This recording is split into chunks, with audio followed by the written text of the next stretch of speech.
It's been almost a couple of weeks since Rand Paul announced he was running for president. How's he doing?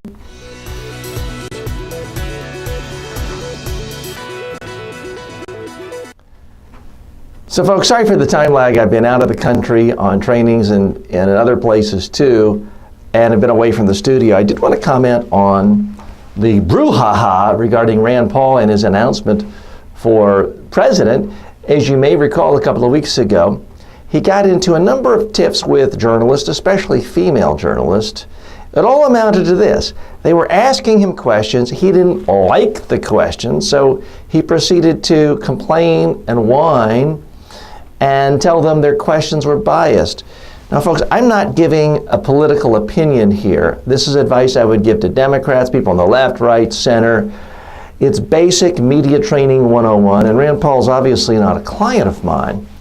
But if you're a politician, a CEO, or anyone in the news being interviewed, it is not your job to comment on the questions. Nobody cares about your opinion of the questions. If you don't like the question, tough.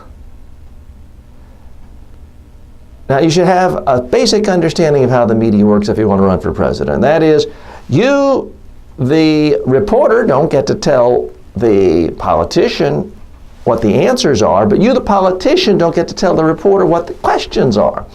That's a system that's worked really well for a long time. Now, you can whine and complain about this reporter has this bias, this reporter has that bias.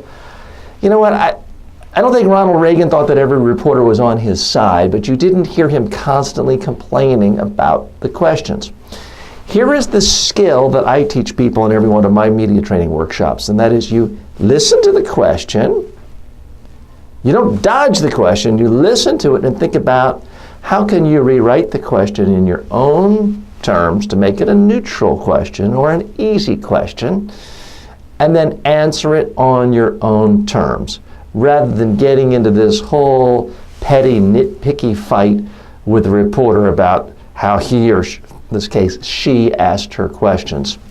So Rand Paul may end up being president. He may get the GOP nomination. And picking fights with the media can be helpful in the Republican Party, but not in the way he's doing it. He's just looking petty. He's looking like amateur hour. And he needs to quickly figure, someone needs to get this man some media training, and I'm not applying for the job.